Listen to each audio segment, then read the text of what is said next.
Mali, retour sur la parole citoyenne, parole à ces citoyens, citoyennes du Mali, mais pas seulement d'ailleurs, vous l'allez entendre tout à l'heure. Nous allons écouter ce qu'ils ont à nous faire entendre, car on a parlé beaucoup du Mali pendant la crise du Mali. Il y a eu la crise qui est passée, fort heureusement, mais il y a l'actualité, parfois avec ou sans crise. On revient là-dessus. Merci de recevoir avec nous nos invités. Je vais commencer par vous, Madame la Présidente des femmes du Rassemblement pour le Mali en France. Vous êtes Fatoumata Kane, bonjour. Bonjour. Merci pour votre présence. À côté de vous se trouve Monsieur Boubacar Sidiki Dambélé. Bonjour Monsieur le secrétaire général. Bonjour. Vous êtes le secrétaire général du RPM, je rappelle, c'est le Rassemblement pour le Mali en France. Et puis à ma gauche, Monsieur Tapa Conté, bonjour. Bonjour. Chargé de la communication, vous en êtes le secrétaire. Et à vos côtés, notre étudiante Mariam Koné, qui n'est pas du tout du Mali, mais qui est une jeune fille qui a beaucoup de choses à nous dire, n'est-ce pas Mariam? Exactement, vous avez tout dit. Vous allez donc nous parler de votre chronique tout à l'heure. D'ailleurs, de quoi allez-vous nous parler au moment? Je vais vous parler des lycéennes nigériennes qui se sont fait enlever par Boko Haram. J'espère que vous êtes prêts pour cela. Nous sommes prêts. Je sens que vous êtes prête, Marianne. Mais avant cela, je vous demanderai donc de réagir à ce que vous entendrez, car l'Afrique, l'avenir de demain, ça n'est pas vous ni moi. Ce sont ces personnes hautes comme trois pommes. Merci donc, messieurs, de nous dire ce qui vous amène. Je vous laisse la parole, madame, d'ailleurs. Si nous sommes là, c'est à propos de l'accord qui a été signé à Alger. Alors, il y a les pour et les contre. Évidemment, nous sommes pour, nous les femmes, parce qu'on n'a pas été oubliés. D'autant plus que dans l'accord, ils ont mis le doigt sur le fait que les exactions commises sur les femmes ne seront pas prescrites. Donc moi, j'ai dit qu'ils n'ont pas oublié les femmes. Je voudrais, pour une meilleure compréhension de tous, monsieur le secrétaire à la communication, vous demander de recadrer où, quand, quoi, comment, qui a dit quoi et pourquoi les femmes sont d'accord. Oui, depuis, ça fait 7 mois que nous sommes, comme vous l'avez si bien dit tout à l'heure, il y a eu une crise sans précédent que le Mali a traversée depuis 2012. À la suite de cela, nous avons le président de la République et son gouvernement ainsi que les groupes armés ont entamé une négociation sous l'égide de la communauté internationale, dont le chef de file, c'est l'Alger. Ça fait près de 8 mois que nous sommes en négociation. Et actuellement, la partie gouvernementale a paraphé cet accord-là. Et il y a 2 jours, le président de la République, son Excellence M. Ibrahim Boubacar Keïta, a fixé la date de la signature officielle de cet accord au 15 mai prochain. Effectivement, bon, pour l'instant, il faut reconnaître que c'est la partie malienne et les groupes d'autodéfense qui ont paraphé cet accord. Les groupes rebelles sont réticents, soi-disant que leurs revendications n'ont pas été totalement prises en compte. Alors, quelles sont leurs revendications, justement, M. Boubacar Sidiki Dambélé? Les revendications des groupes rebelles, c'est de considérer l'Azawad comme une entité à part entière. Donc ça renvoie à la notion d'une nation. Il ne peut pas y avoir des nations dans une république. Il faut que les choses soient claires. Et le président de la République, son Excellence Ibrahim Boubacar Keïta, il a fixé une ligne rouge à ne pas franchir. Donc la ligne rouge tient compte de l'aspect non seulement démocratique, mais il y a aussi l'unité du pays qui est prise en compte, l'intégrité territoriale. Voilà entre autres les lignes rouges qui sont prévues par le président de la République et qui est en train d'être respectées par l'ensemble des membres du gouvernement et la communauté internationale y tiennent aussi. Alors je voudrais quand même vous demander un exercice difficile. Mettez-vous tout simplement en 30 secondes à la place des autres. Comment appréhenderiez-vous ce qui a été mis en place aujourd'hui? Ce qui a été mis en place, moi, ce qui m'interpelle d'abord, c'est la situation actuelle de la population innocente. La population qui est en train de subir les exactions de part et d'autre des groupes terroristes. Et nous sommes tous conscients qu'aujourd'hui, il ne peut pas y avoir un frein total à ça sans la signature définitive d'un accord. Moi, je pense qu'en tant que Malien, et tous les groupes rebelles aussi qui se revendiquent maliens, ils doivent quand même c'est faire ce qu'on appelle cet exercice d'appel à la responsabilité. C'est très important. Et à partir de cet appel, les consciences doivent parler, la réalité doit parler, la raison doit prendre place à la place d'une passion. Et moi, je pense que c'est ça qui manque, pour mon point de vue, aux groupes rebelles qui sont en train de brandir un peu partout que les accords qui ont été proposés par le gouvernement et par la communauté internationale d'ailleurs sont injustes ou sont incomplets. Et là, je me porte à foi absolue, aussi bien que tout bon Malien, compte tenu des circonstances actuelles, qui voit que l'accord qui sera signé... Qu'appelez-vous bon Malien? J'appelle bon Malien un Malien qui a l'essence des patries, c'est très important, un Malien soucieux de l'avenir de son pays, le devenir de la République.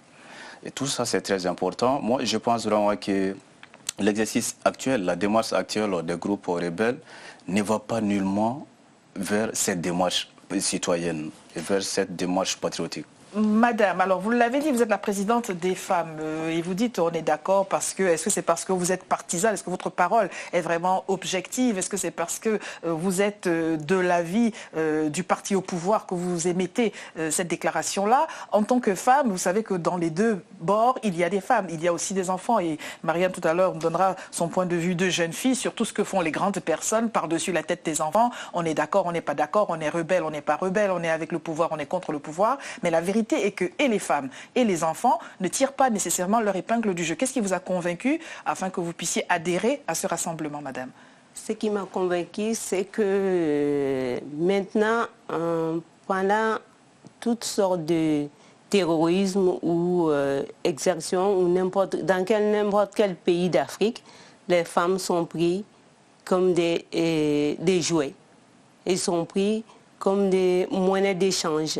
Ils sont pris comme moyens de pression en les violant, en les battant. Et n'importe quel citoyen veut faire pression sur qui que ce soit, les femmes sont violées. Nous ne sommes pas des objets. Et moi, je vois que dans l'accord, ils ont bien mis que ce ne serait pas prescrit, que la justice fera son travail. C'est pour ça que je suis d'accord. C'est vrai que je suis du RPM, le Rassemblement pour le Mali, le parti au pouvoir, mais ce n'est pas pour ça seulement. Je suis une femme avant tout et je suis une mère. Et j'ai été fille de quelqu'un aussi.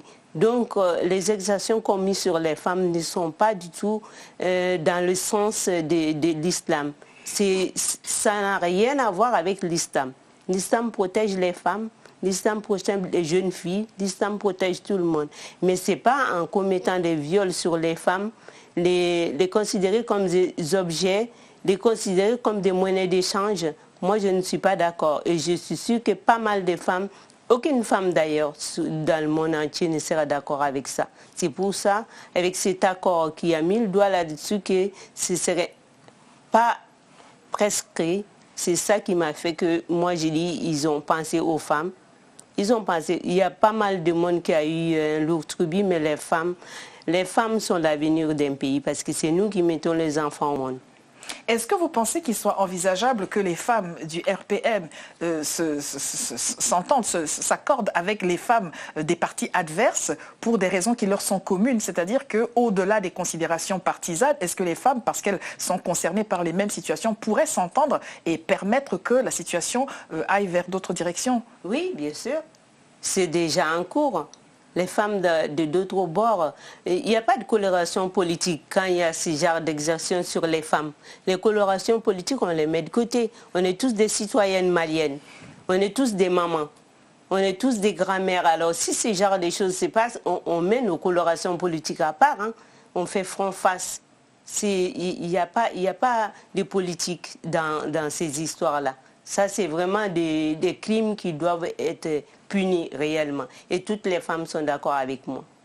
On va donc demander son avis à Mariam Koné sur la situation ou sur la vie, la vie de la jeunesse, la vie de la jeune fille que vous êtes. Il se passe beaucoup de choses dans la sous-région, en tout cas en Afrique aujourd'hui. On ne comprend pas toujours tout quand on n'a pas les tenants et les aboutissants, mais quand on a 16, 17, 18, 19 ans, qu'on est jeune fille, que l'on vit en France, qu'on est originaire de l'Afrique, qu'est-ce qu'on se dit de tout ça, de tout ce qui se passe? Les gens sont d'accord, pas d'accord, on chasse, on déplace des populations, il y a un pouvoir, après il y a un putsch et puis encore autre chose. Qu'est-ce qu'on se dit? D'abord, la première chose, c'est je pense qu'on est tous vraiment perdus parce qu'on se demande mais qu'est-ce qui se passe? Pourquoi il y a tout ça? J'arrive pas à comprendre pourquoi les adultes ils vont dans ce sens-là, mais eux ils comprennent plus vite que nous parce qu'ils ont beaucoup plus d'expérience. Nous, on n'arrive pas trop à suivre, donc c'est assez compliqué de suivre ce moment-là déjà.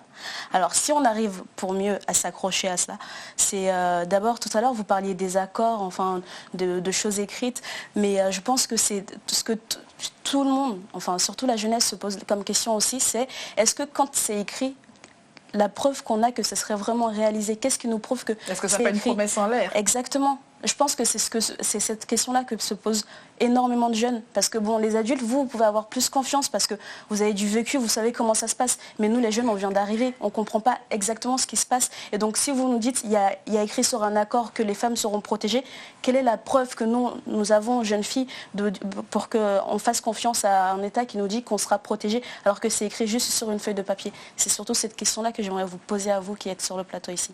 Messieurs, cadeau pour vous.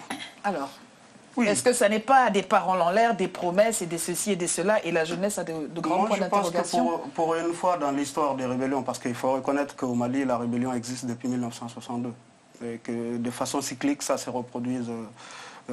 Mais pour une des rares fois quand même, cet accord a été acquis devant tout le monde. Il y avait la communauté internationale, ça n'a pas été... Mais vous savez, la communauté internationale, oui, on veut bien prendre à témoin la communauté internationale quand cela vous arrange, et on doite la communauté internationale quand on n'est pas d'accord avec certaines... Vous savez, il y a quand même des témoins, parce que par le passé, effectivement, on a accusé le Mali d'avoir signé des accords et de ne pas les respecter. Moi, je suis sûr et certain que de l'autre côté, les engagements n'ont pas été tenus.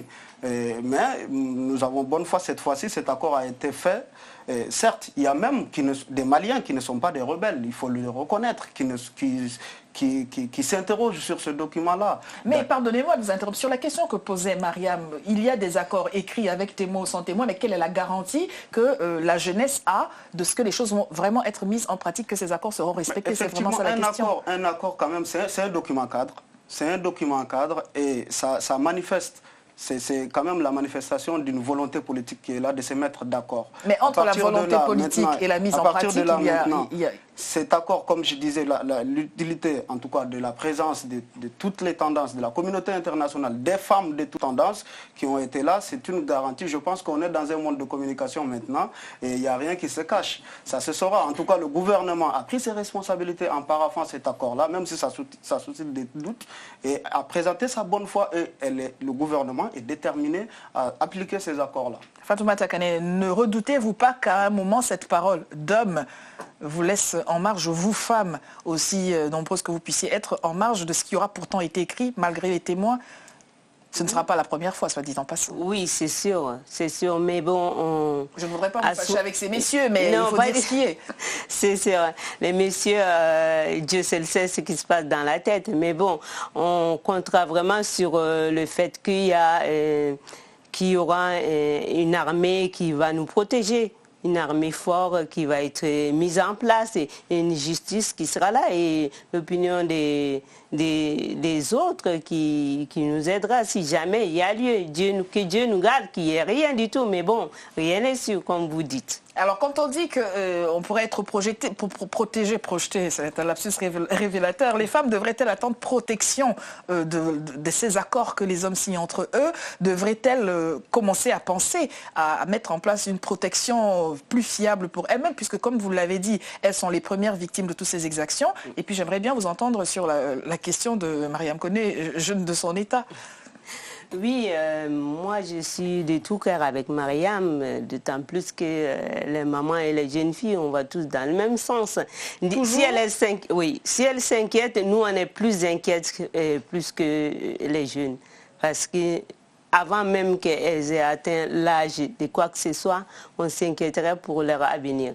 Donc on y pensera plus à leur protéger. Et on compte sur les hommes, toujours, on serait tous sur la protection des hommes, on espère bien. Voilà. Il y a une chose que vous êtes en train de dire là, moi ça me révolte, intérieurement, le fait de dire on doit compter sur les hommes. À partir du moment où on se bat pour dire nous, femmes et hommes, on est sur le même piédestal, on a égalité, pourquoi dire qu'on est sous la protection des hommes? Nous aussi on peut protéger les hommes. Sur ce côté-là, je peux pas accepter que ce soit dit comme ça, parce que pour moi, c'est hommes et femmes, on est censé se protéger mutuellement. Si aujourd'hui il y a des hommes au pouvoir, c'est qu'avant on considérait que les femmes n'étaient pas assez intelligentes ou je ne sais quoi d'autre pour être au pouvoir. Maintenant, aujourd'hui, c'est en train de changer. Et si on continue à avoir cette mentalité-là, en train de se dire que les hommes doivent protéger les femmes, je pense que ça n'évoluera pas du tout. Et justement ça, je pense qu'il faudrait arrêter de le dire. Boubacar. Et moi, je pense que sa question, elle est pertinente. La protection... Je sens poindre la jeunesse qui est en selon vous, se rallier à ce que dit Mariam d'une certaine manière? La question, elle est très pertinente. La première garantie, ça c'est une commission de suivi qui a été mise en place et qui est dans l'accord. Et à l'instar de cette commission, il y a un autre garant, voire une autre garante qui est la République. La République est garante de tous ses citoyens et de toutes ses citoyennes. Normalement. Et je pense aussi que les choses vont actuellement dans ce sens. Là, on est dans un gouvernement, dans le concept d'un gouvernement fort, un chef d'État très fort, qui est capable de faire passer des messages très forts. Trop fort parfois. Bon, j'essaie. Oui ou non? Un chef d'État coriace vraiment, qui a quand même l'essence de la République, mais qui a aussi vraiment les concepts et toute la bonne définition de la politique. Et là, la question qu'elle pose tout de suite, moi je pense que les hommes et les femmes sont complémentaires. Et voir qu'il ne doit pas y avoir une distinction franche, et où il ne doit pas avoir une lutte engagée entre ces deux. Dans une société, hommes-femmes doivent travailler ensemble en étroite collaboration. On sait bien qui est-ce qui commet les exactions envers les femmes, tout de même. Ceux qui commettent les exactions envers les femmes, ce n'est pas déjà les fils de la République, c'est très important. C'est les terroristes. Cela ne change en rien que ce sont des hommes. C'est les terroristes. La République est en train de tout faire pour combattre ces terroristes. Et quand on parle de la République, c'est la composante des hommes et des femmes. Donc nous travaillons en étroite collaboration. Il n'y a pas de distinction entre hommes et femmes. Je comprends votre inquiétude, qui est la mienne d'ailleurs, et qui est l'inquiétude aussi du président de la République, son Excellence, et de son gouvernement, la protection des femmes, la protection des enfants, la protection de la jeunesse. C'est la jeunesse qui fait... là, monsieur, si je ne m'abuse. Vous parlez déjà comme ils parlent quand ils sont là haut placés. On rappelle son nom, son statut, un nombre incalculable de fois pendant 26 minutes. Et il y a quelqu'un qui prend des notes en disant, lui, là, c'est un bon élément. Non, mais plus sérieusement tout de même. Vous êtes jeune, vous le disiez à demi-mot, mais vous l'avez dit quand même.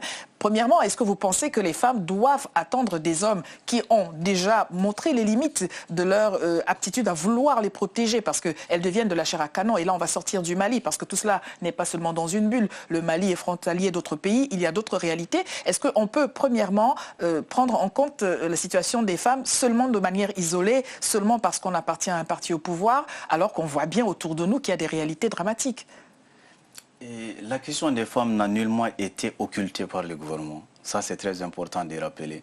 Et les femmes aussi ont toujours exercé des postes de responsabilité qui permettent de porter un peu leurs ambitions et leurs préoccupations au plus haut niveau pour avoir une solution idoine dans l'ensemble de leurs préoccupations. Et moi, je pense que les femmes, toutes les bonnes initiatives sont à prendre en compte. C'est pour dire en deux mots que si les femmes ne sont pas occultées d'une part, d'autre part, il convient aux femmes aussi de montrer qu'elles sont capables de faire quelque chose. Pourquoi faut-il qu'elles prouvent qu'elles sont capables alors que des hommes très incompétents sont à des postes de responsabilité?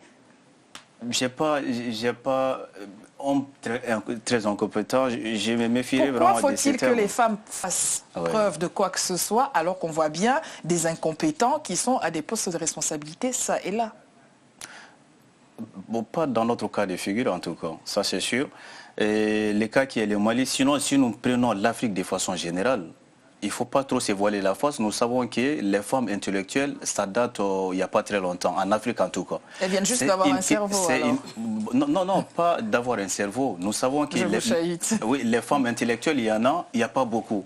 Quand il s'agit des femmes de responsabilité, engager les femmes à des postes de responsabilité, les femmes doivent prouver qu'elles sont capables de faire quelque chose. Comment fait-on la preuve de cela, justement? Pour faire la preuve de cela, c'est très simple. Il faut montrer qu'il y a de très bonnes initiatives. Et les très bonnes initiatives, on peut les écrire. Éventuellement, on peut même organiser, profiter de votre plateau pour faire valoir un certain nombre de compétences. Vous êtes d'accord avec monsieur et madame sur le fait que les femmes soient tenues de devoir prouver qu'elles sont capables? Vous êtes d'accord avec lui?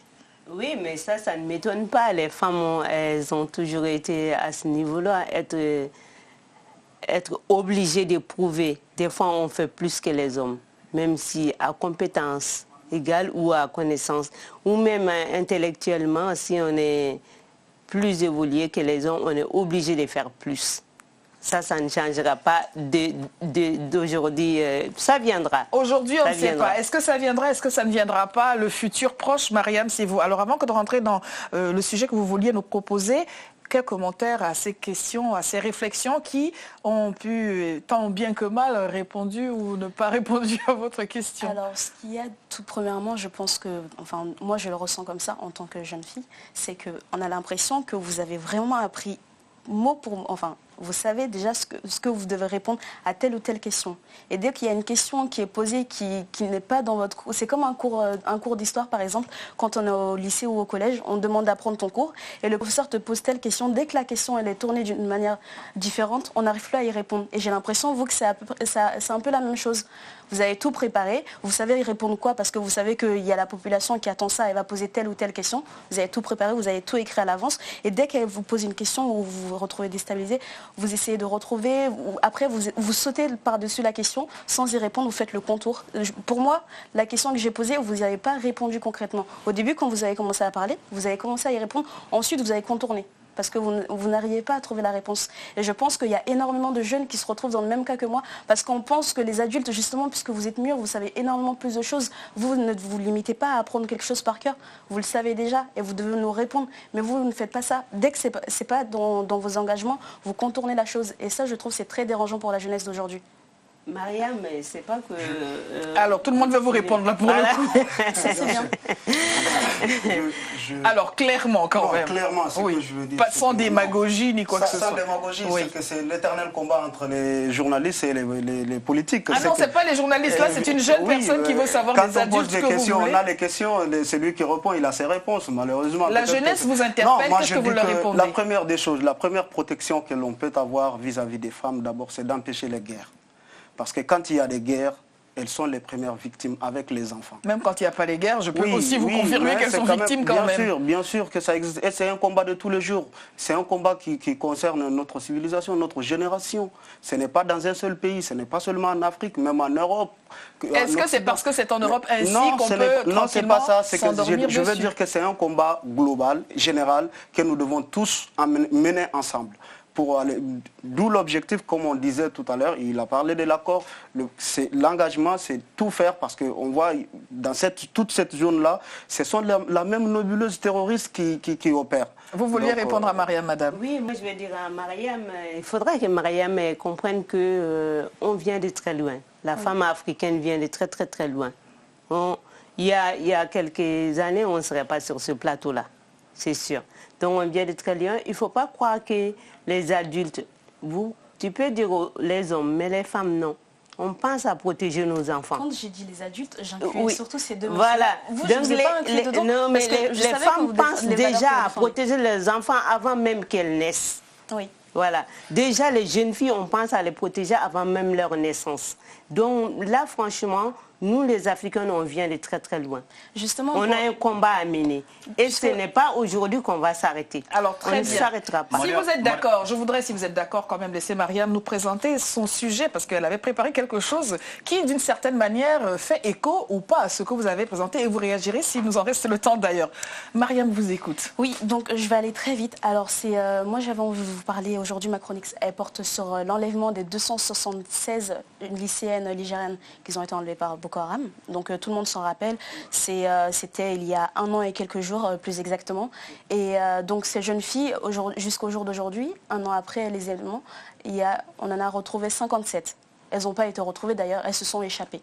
Et il reste encore 219 filles à retrouver. Donc il y a l'État du Nigérien qui ne fait presque rien. La communauté internationale, tout à l'heure on en parlait, Lydie a bien dit qu'on l'évoquait lorsque ça nous arrange, mais lorsque ça ne nous arrange pas, on en fait ce qu'on veut. Elle aussi, elle ne réagit pas. Donc cet enlèvement des filles a provoqué mondialement des réactions de la part de tout le monde. Donc ça, avec le slogan « Bring back Our Girls », qui veut dire littéralement en français libérer nos filles. Donc jusqu'au jour d'aujourd'hui, tout le monde est là. L'année dernière, dans les premiers mois, c'est comme ça. Après ça, c'est un défaut chez l'être humain. On était tous derrière, on dit faut libérer ces filles, c'est injuste que cela arrive. Mais aujourd'hui, c'est oublié. On passe à d'autres considérations, à d'autres accords que l'on signe, à d'autres projets politiques. Uniquement et que sur du papier, en plus de ça. Et ça, c'est exactement pour ça que je vous posais la question tout à l'heure. Donc ces jeunes filles, d'après, si on en croit les dires de leurs ravisseurs, elles ont été vendues en tant que marchands, esclaves sexuels, ou alors elles ont été mariées de force. Donc, moi, je voulais juste... Je ne suis pas là pour vous relater ces informations-là parce que vous les avez entendues à plusieurs reprises. Alors, quel message voulez-vous faire passer, Donc, le message que Mariam? moi, j'aimerais vous faire passer, c'est vous dire, il faut réagir. On est tous capables, même vous qui êtes assis chez vous, dans votre canapé, en train de nous regarder, vous êtes capables de réagir aussi.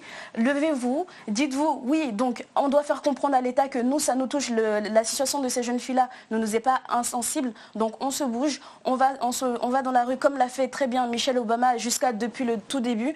Et on dit libérer ces filles-là parce que c'est comme nos filles, même si on est éloignés, on n'a pas de lien de sang, mais c'est un lien fraternel, comme vous l'avez dit, les mamans, peu importe, on a toujours ce lien-là. Passion n'est pas raison, Mariam, on ne se passionne pas, on a entendu votre message. Alors, très succinctement, parce qu'on va rendre l'antenne, votre mot de la fin, chacun, en rebondissant à ce qu'elle a dit, car la question du terrorisme, c'est bien de là qu'on est parti quand vous parliez des accords et des rebelles. Tour de table, en un mot chacun pour finir. C'est à vous, monsieur. D'accord, j'ai le cœur qui saigne par rapport à ce qu'elle vient d'apporter comme lecture. Poésie. Et à la suite de la capture de ces jeunes filles. Et l'ERP m'a fait très rapidement un communiqué pour condamner fermement ces actes terroristes et barbares. Mais condamner, ne faut-il pas des actions concrètes? Des actions concrètes, on est en train de réfléchir là-dessus. Madame, votre mot de la fin? On n'oubliera jamais ces jeunes filles et on se battra pour qu'elles soient libérées. Moi, je pense que c'est un problème structurel. Les États, il est inconcevable qu'il puisse y avoir autant de personnes qui s'évaporent dans la nature dans cette zone. Il faut qu'il y ait de la coordination pour combattre ces phénomènes. C'était la parole citoyenne dans les... Vous écoute des femmes, des hommes, des jeunes, tout le monde a son avis. Merci de continuer la réflexion et peut-être de passer parfois à l'action. Au revoir.